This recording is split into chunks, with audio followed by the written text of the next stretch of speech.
Un peu tous des acteurs, nous faut grand théâtre. La rue est pleine de gratteurs quand tu passes à 104. On n'a pas fait Beaux-Arts, on a retourné la street. Big up au pinard, il est bon le spirit. Passe le temps comme on peut, on évite l'illicite. On l'a déjà vécu, on a refait la visite. C'est la vie qu'on en veut quand y'a plus de limites. J'ai mon taux de réussite, c'est pas que de la musique. Bonjour Boulsi. Bonjour. Comment vas-tu? Ça va et toi Clément? Ça va, merci. On se voit aujourd'hui au Deus Ex Machina.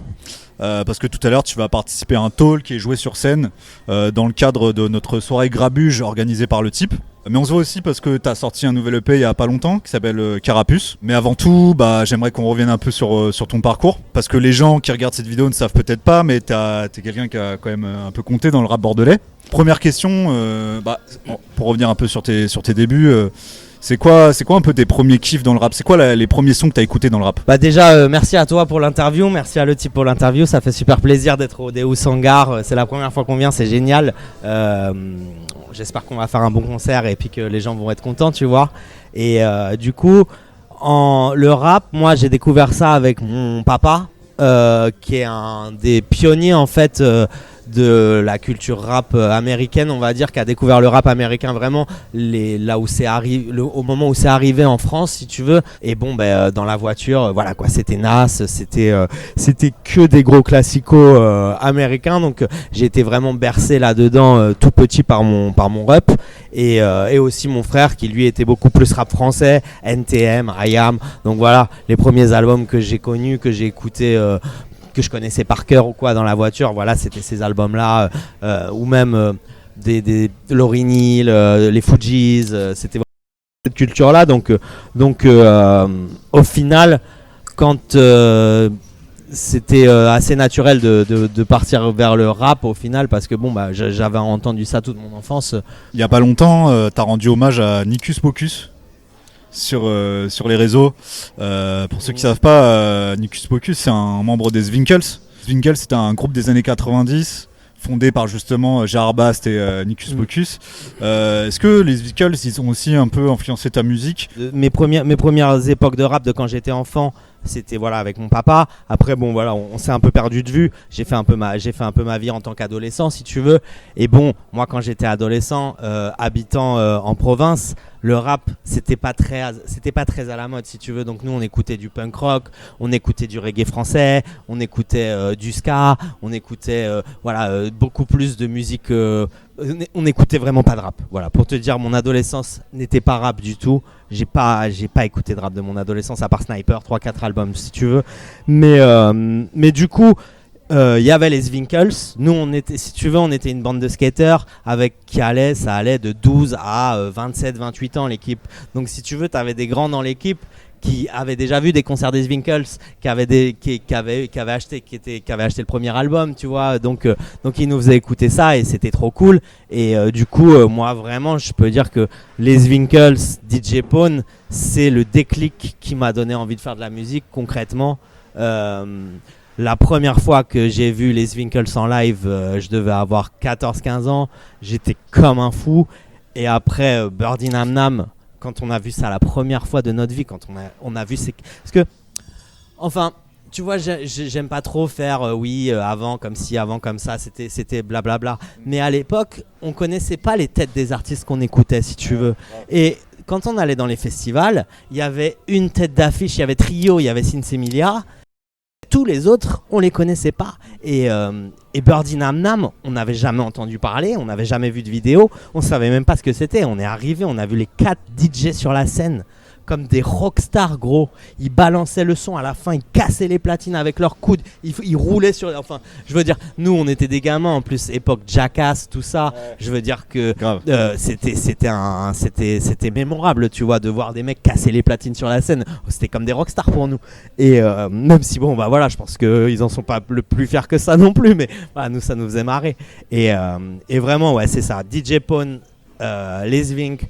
C'est mon gros déclic de musique, c'est ça qui m'a fait dire je veux faire ça dans la vie. Alors on se plaint, ça passe le temps, on va devenir ce qu'on a été. Je me souviens qu'un bout de temps, on a fait l'amour tout l'été. Un jour on se mord, puis on se mord pour prendre des crédits à la banque. Tu taffes pour enrichir un autre, toute la vie à payer la rente. C'est quand la première fois que t'as commencé à vraiment rapper? Moi j'ai lu dans une interview que c'était après avoir rencontré un skater sur une plage à Barcelone. Non, en fait, si tu veux, moi, quand j'avais 16 ans, on est parti vivre à Barcelone avec un pote. En fait, on faisait du skate. Barcelone, si tu veux, c'est la capitale mondiale du skate. C'est la première fois que j'ai été confronté, je jouais de la gratte, en fait, si tu veux. Et je commençais à écrire un peu des chansons à la guitare. Et puis, avec mon pote, lui, il était anglais, mon pote. Et donc, il avait beaucoup de facilité à rencontrer des gens. Tu vois, il parlait déjà bien. Enfin, il était anglais natif. Donc, c'était facile pour lui de rencontrer les gens. Et donc, on avait rencontré ce gars, Kip. Et puis voilà, le mec, il a mis une instru, il a commencé à rapper. Moi, j'avais écrit 2-3 petits textes à la guitare. Donc, je suis parti dessus pareil que si c'était la gratte. Et puis, je me suis dit, c'est chambé, tu vois. C'était une époque marrante parce que tu connaissais personne qui faisait du rap, si tu veux. Maintenant, tout le monde a un pote qui rappe. Mais à l'époque, c'était la première fois que je voyais un mec qui rappait en live, si tu veux, comme ça dans un cercle, quoi. Mais c'est vraiment cela, mes premiers moments de rap. Mais je peux même pas dire que c'était du rap. Et on faisait même pas d'instru, il y avait pas de. On rappait, maintenant, je dirais que les gens ils font du rap. Avant, on rappait. Peut-être, tu vois, genre. Avant de faire un morceau, je sais pas, j'ai rappé pendant 5 ans avant de faire un morceau, tu vois. Tu trouves que c'est un peu différent aujourd'hui ? Je pense que c'est surtout qu'aujourd'hui on est sur une config totalement différente. Que maintenant, pour un mois de salaire, on va dire que tu peux te payer le matos pour enregistrer, quoi. Donc un gamin à 16 ans, il fait la saison dans la sandwicherie de là où il habite. À la fin de la saison, il a ses 5000 balles, il peut s'acheter un Mac, une carte son, un micro, et il peut commencer à faire un album, tu vois. Enfin, il peut commencer à faire un EP pour sortir les trucs. DistroKid, t'as TuneCore, t'as tout ça. C'est pas très cher, tu vois ce que je veux dire, pour pouvoir sortir des albums que le monde entier va écouter. Alors que tout ça à l'époque, c'était beaucoup plus difficile. Ça existait pas du tout. Toi, même à ton époque, il y on avait envoyait YouTube. un mail à Deezer et on demandait je fais de la musique, est-ce qu'il y a moyen d'être sur Deezer? Et puis ils te disaient il faut une pochette de temps. Enfin, après il y avait tout le cahier des charges qui demandait aux professionnels de la musique, où nous on était complètement out de ça au final, parce que aussi le rap était pas un truc qui était très à la mode, on peut le dire. Il y a plein de groupes qui sont légendaires en France, que s'ils arriveraient maintenant, ils auraient aucune chance face aux petits qui déchirent maintenant, tu vois ce que je veux dire, face à l'organisation, les beatmakers, les trucs, les machins. Avant, les types, ils partaient à New York pour faire les albums, ils partaient à Los Angeles pour faire des albums, tu vois, genre, il y avait des moyens de fou déployés pour que ça marche, tu vois, parce que les maisons de disques elles prenaient un gros risque aussi en prenant des mecs comme ça. Vas-y, ça marche en Amérique, mais bon, là, la France, on sort de Aznavour, tout ça. Est-ce que ça va marcher, quoi, tu vois. Ce qu'on m'a dit de l'époque, c'était que à l'époque NTM, tout ça, c'était que quand t'étais nul, t'avais aucune chance. Voilà, t'avais aucune chance. T'arrivais dans le studio, le mec il te faisait, vas-y, rap, t'es nul, dégage. Et voilà, c'était mort, voilà. Maintenant, t'as la chance de t'entraîner chez toi. Tu peux faire 20 morceaux chez toi sans que personne les entende. Personne va te juger. Tu vois. Avant, le jugement, il était hyper rapide. Je pense que ça devait être beaucoup plus dur de faire des connexions. Ça devait être beaucoup plus dur, vraiment. Maintenant, je trouve ça mieux. Je trouve qu'il y a plus de niveaux. Et voilà, maintenant, faut trouver des textes, faut trouver des trucs à dire. Tu t'es vu quand t'as bu et tu m'as sucé. Les jeunes veulent des mômes et les vieux veulent baiser des pucelles. Enchaîner des culs secs, faites tourner la manette. S'enfiler des canettes, connectées à toute la planète. Et toi, des trucs à dire, t'en avais dans ton freestyle 98 mesures que t'as sorti sur YouTube et qui a fait des centaines de milliers de vues. Est-ce que tu peux raconter un peu cette époque et comment ça s'est fait, pourquoi ce morceau? Enfin, voilà, est-ce que tu peux nous raconter un peu tout ça? Ouais, elle est marrante en plus, parce que du coup 98 mesures, c'est un morceau qui sort, je crois, au mois de janvier 2011, un truc comme ça, je sais plus si c'est janvier 2011 ou 2012, mais donc c'est un morceau, on avait monté au Le Bâtard, si tu veux, 1 an ou 2 avant, et c'était un groupe avec des potes à toi, c'est ça? Voilà, en fait, c'était plus un groupe de potes qu'un groupe de rap. On était une bande de potes et on disait oh le bâtard toute la journée, et donc à la fin, moi naturellement, moi j'ai un peu toujours la fibre de vouloir tout transformer en entreprise, on va dire. Et donc bah voilà, moi j'étais là, bon bah vas-y, on monte un groupe de rap, machin. Il y avait personne qui rappait, il y avait que moi et mon pote. Et puis au final, les autres ils avaient 2-3 freestyles, voilà, tu vois.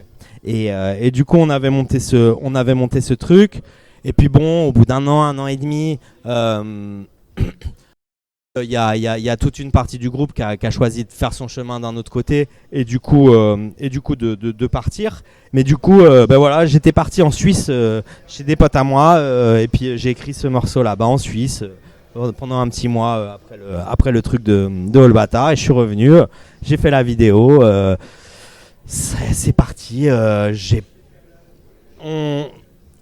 tu sais jamais quand un morceau les gens ils vont l'aimer. Des fois tu te sauces pendant 6 mois sur un morceau et t'es là et machin et au final ça fait 30 vues. Et des fois là j'ai filmé avec mon téléphone portable. Si tu veux, parce que maintenant je sais que c'était un peu un coup de chance. Tu vois, maintenant d'avoir sorti plein de projets, je sais que c'était un peu un coup de chance ce 98 mesures. Mais voilà, je suis trop content de l'impact qu'il a eu et puis de voir que des petits encore m'en parlent. Bon bah voilà, ça fait plaisir d'avoir fait un morceau comme ça pour Bordeaux et d'avoir représenté la ville à fond quoi. On m'a dit il te faut une chanson pute pour faire plaisir à ces fils de pute. Une mère pour passer à la radio et qu'on se fasse un gros paquet de thunes. Là on va faire un petit saut dans le temps. Parce que voilà, t'as sorti des projets, t'as sorti des sons, t'as sorti des freestyles. Enfin, tu cites ND, j'ai vu qu'il y avait eu des collaborations avec lui. Il y a eu une collaboration avec Meido à l'époque où il était dans le groupe Passerelle. Et aussi il y a eu une collaboration qui est plus récente. C'est celle avec Al Capote. T'as sorti un son avec Al Capote sur une prod de DJ Widim, il me semble. Exact. Est-ce que tu peux raconter comment ça s'est fait, comment la connexion s'est faite? Ouais, bah écoute, moi je suis à Barça avec Widim, qui est aussi, qui est basé aussi sur Barça. De fil en aiguille. C'était à quelle époque ça? Ça, c'est il y a 1 an et demi, 2 ans. Ok. Je rencontre Widim à Barça. Au final, on fait partie plus ou moins de la même bande de potes. Donc bon, bah on devient potes, on fait la teuf ensemble, machin. Bon, voilà quoi, des bons délires. Et puis lui aussi, il était de la culture skate avant. Donc bon, il y a eu vraiment un truc qui nous a rapprochés, tu vois. Et bon bah naturellement, on s'est mis à bosser ensemble. Et puis au jour où on va à Paname pour faire le mix de l'EP en fait, on avait ce morceau où on s'était dit putain ça serait trop cool d'avoir Alka dessus et tout, tu vois, mais on n'y croyait pas du tout parce que bon Alka quand même il est voilà enfin je veux dire c'est au niveau du niveau, voilà, lui il joue en Ligue 1, moi je suis quand même un peu tu vois, voilà, on joue pas dans la même ligue de rap on va dire. Et ce jour-là, le jour où en fait on est au mix de mon EP à Paris, Alka passe au studio parce qu'ils se connaissent avec Widim, ils ont fait plein de projets ensemble et du coup ils avaient un truc à faire ensemble au studio. Et donc voilà, là-bas Widim il propose, il fait bon bah voilà, écoute, il y a ce son, t'es chaud, t'es pas chaud, voilà, il écoute le son, il fait bah vas-y on y va, allez. Et puis il est parti dans la cabine, il a enregistré et puis on a fait le son, c'est un truc de ouf. Voilà, c'est total hasard. Juste avant, en fait, c'est une époque où t'étais un peu, t'avais une sorte de renouveau dans ta carrière. Tu voulais lancer un nouveau personnage entre guillemets, Young Lidl. Ouais. Est-ce que c'est ça? Ouais, alors en fait c'est ça. On avait déjà l'album qui était prêt avec Widim, mais on se disait bon, Bullsy, peut-être que ça y est, c'est fini. Tu vois ce que je veux dire? Et y a pas, allez, on passe à autre chose, tu vois. Et moi un jour on faisait une date dans le sud avec Widim pour son truc, pour lui en DJ, moi je l'accompagnais et j'étais là en train de me dire bon, c'est quoi le blaze le plus éclaté qu'on peut trouver de France Frérot? C'est quoi le truc le plus nul? Genre non, pas nul, mais le truc genre Young quelque chose, tu vois, genre parce que tout le monde s'appelle Lil quelque chose, Young quelque chose, machin quelque chose, et j'étais là, putain, c'est quoi la marque la plus éclatée? Genre il y a des Young Gucci, il y a tout ce que tu veux. On était là, putain, mais Young Leclerc, Young Lidl, Young ah ouais, Young Lidl. Tu vois, on a rigolé mais pendant des genre au bout d'un moment, voilà, on s'est dit bon là c'est trop marrant, on prend Young Lidl. Et c'est drôle parce que ça fait penser un peu à l'histoire du choix de nom des Zwinkels. Ah ouais? Les Zwinkels, c'est une marque de bière pas chère et tout. Ah oui, c'est vrai, ouais, la Zwinkels, ouais, exact. J'ai lu ça il y a pas longtemps et exact. Ça fait carrément le lien en fait. Ouais, c'est marrant, ouais. C'est ça, on est parti sur Young Lidl. Après, je voyais ça un peu comme un nouveau Lorenzo et ça me plaisait pas. Voilà. Moi, j'étais pas là pour être le nouveau Lorenzo ne m'intéressait pas. Voilà. Ce que je raconte, c'est la réalité. C'est pas un personnage. Ce que je fais, ce que je dis dans les sons, c'est vrai, c'est la réalité. Voilà. Concrètement, les résultats m'ont pas satisfait. Donc bon voilà. Je me suis dit, écoute, les gens Young Lidl, ils ont pas capté au bout d'un an et demi, ils ont pas capté le truc. Voilà. Comme je t'ai dit, moi, je suis arrivé dans ma ville, dans le bled d'où je viens, à Royan. Je suis arrivé dans le bar et il y avait personne qui avait entendu le morceau, mais même le morceau avec Alka, quoi. Ils avaient même pas entendu. Je me suis dit, là, il y a un problème, en fait. Il y a un problème de communication, on fait quelque chose pas bien. Donc, l'équipe s'est un peu modifiée aussi. Et du coup, je suis retourné sur Bullseye. Puis aussi d'avoir moins d'expectation, d'avoir moins d'attente en fait. Si tu veux, maintenant je fais de la musique, j'ai beaucoup moins d'attente qu'avant. Avant, quand je faisais un album, quand je faisais un EP, c'était toute ma vie, ça me prenait la tête, je devenais, tu vois, était là, quand tu vois la première semaine, ça marche comme ci, ça marche comme ça, tu te prends la tête. Et en fait, maintenant, je vois la musique totalement différemment et je préfère faire beaucoup de morceaux, sortir, tu vois, cette année, j'ai sorti 8 EP, tu vois, depuis, on a sorti le premier EP en mai de l'année dernière, et là, il y en a 8 jusqu'ici, si tu veux, donc, d'ailleurs, je veux dire aux gens qui écoutent, si vous faites de la musique et tout, sacralisez pas les morceaux. Un morceau, tu sais jamais quand le public il va l'aimer ou pas.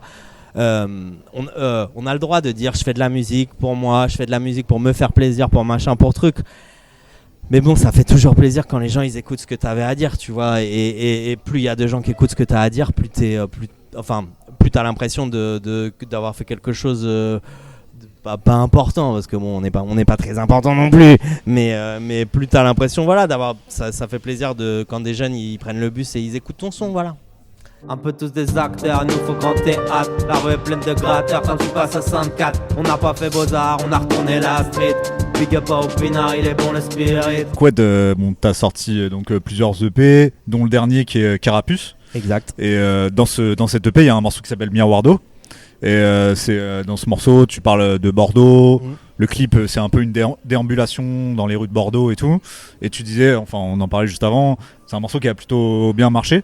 Est-ce que tu peux expliquer comment il est né un peu ce morceau Ouais, bah écoute, le morceau Miroirdo, c'est un total hasard ce qui s'est passé autour de la vidéo. Exactement pareil qu'à l'époque pour 98 mesures. En vrai, c'est un total hasard. En vrai, voilà, je regarde la télé, je regarde ce qui se passe. Je passe à Bordeaux aussi pas mal de fois dans l'année au final, même si je suis plus. Oui, parce qu'il faut peut-être expliquer aux gens. Maintenant, t'habites à Barcelone. Ouais, je suis plus localisé à Barcelone. Et donc, j'étais passé à Bordeaux. Et puis voilà, voir la ville, tout ça, ça m'avait manqué. Tu vois, voir aussi l'ambiance et la façon dont elle a aussi changé d'une certaine manière. Tu vois, il y a plein de quartiers qui ont changé. Il y en a qui se sont améliorés, il y en a qui sont partis un peu en couille, il y en a qui, tu vois. Donc, je trouvais que c'était intéressant pour Bordeaux de faire un morceau où on raconte ce qui s'est passé et ce qui se passe en ce moment. Voilà. Au fur et à mesure des années et du temps qui passe et des projets, lui comme toi, vous êtes apaisé, j'ai l'impression, et que ça se ressent dans ta musique. Parce que j'ai noté une phase où tu dis à un moment, j'ai plus la rage, je l'ai gravé dans la roche. Et je trouve que ça correspond pas mal à l'état d'esprit des derniers sons et le dernier EP Carapuce. Qu'est-ce que t'en penses ? Ouais, bah c'est sûr que les morceaux ils sont moins violents qu'à l'époque. Ou aussi, voilà, c'est comme je t'ai dit, je viens d'une génération de Jackass, je viens d'une génération, voilà, nous c'était ça nos idoles, c'était des mecs qui cassaient tout, quoi, en fait. Donc maintenant aussi, moi j'ai changé, il s'est passé pas mal de temps, j'ai eu plein d'expériences de la vie, si tu veux. Je suis parti en tournée avec un groupe de rock dans toute l'Europe, je suis parti aux États-Unis faire un album, tu vois, il y a eu plein d'expériences autour de la musique qui étaient ni Bullseye ni All Bâtard, mais c'est un peu ça qui m'a emmené là-bas, si tu veux. C'est un peu ça aussi, tu vois, que j'ai envie de dire aux gens, c'est que la musique, en fait, c'est un peu comme tu plantes des graines, si tu veux, et d'être sympa avec, tu vois, faut être sympa avec les gens, faut pas se la raconter, faut pas se prendre pour quelqu'un d'autre, faut pas faut pas faire bonne impression, je vais Faut avoir dire. une certaine humilité, quoi. Voilà, faut être chill si tu veux, ouais, certaine humilité, c'est ça. Et en fait, t'as des gens que tu vas voir 1 heure dans un backstage d'une date que c'est même pas toi qui fais. Et ça se trouve, le mec, dans 5-6 ans, ça va être ton manager et vous allez signer chez Universal ensemble, si tu veux. Et toute ma vie dans la musique a fonctionné comme ça, quoi. Genre, vraiment, j'ai des tonnes d'histoires qui font que même cette histoire-là, le concert de ce soir, est une graine que j'ai plantée il y a longtemps, si tu veux. Je le vois comme ça. Moi, Meido, c'était, je partageais ses sons parce que j'adorais ce qu'il faisait à l'époque. Au final, on a sympathisé. Après, moi, à chaque fois que je faisais une date, je l'appelais pour qu'il vienne faire un petit morceau sur la scène avec moi ou qu'il vienne faire 2-3 morceaux à lui. Et puis, bon, bah voilà, maintenant, c'est lui qui fait les trucs à Bordeaux. Et puis, bah, c'est lui qui m'invite à faire le concert. Voilà, tu vois. Donc, le truc de tenir un cap, de pas le bien attire le bien, quoi. Voilà. de pas baiser les gens, d'être dans une vibe bonne, en fait, si tu veux, que même, tu vois, avec Meido, au final, dans notre vie de tous les jours, on n'a pas grand chose en commun, mais la musique, on a ça en commun et c'est important pour nous deux, donc on la partage. Voilà. Et c'est ça, c'est que c'est un partage. Il y a plein de gens qui disent ouais, je suis pas dans le game, il faut être sur Paris pour être dans le game, il faut être machin, t'es le game. Mais en fait, t'arrives à un moment, à un certain âge, le game, tu connais des gens, ça fait 10-15 ans que tu les connais, c'est tes amis, c'est tes frères, et il est là le game. Tu vois, c'est à ce moment-là que ça se fait. Moi, c'est ça qui m'avait un peu déçu de l'époque, si tu veux, c'est que j'ai pas eu l'occasion d'assez partager avec les gars à Bordeaux pour qu'on puisse créer un truc, si tu veux, quoi. Genre, il y avait O2N avec qui on discutait, où il y avait une bonne vibe, mais pas jusqu'à non plus faire de la zik ensemble, tu vois. Il y avait... voilà, c'est comme ça que ça fonctionne. Il faut être sympa avec les gens. Voilà, faut être sympa avec les gens, faut être gentil. Et puis un jour ou l'autre, tu vas voir, ça va le faire. Ça le fait toujours. Je pense qu'on peut terminer là-dessus. C'était une très belle fin. Merci Boulsi. Merci à toi Clément, ça fait plaisir. Ça fait très très plaisir d'être venu pour le type. Y'a des seringues qui traînent sur le cours Pasteur. Y'a des petits seins qui dépassent de tout débordeur. Y'a réseau qui livre la drogue à n'importe quelle heure. Y'a Barasso, y'a Suçon en sortant de chez ta sœur. Y'a des jeunes qui disparaissent bizarrement sur les quais. Y'a des drames, des meurtres, jolies fleurs et d'été. Y'a des vélos pétés sur le chemin du BT. Ça fait vilaine soirée techno avec des trans des PD.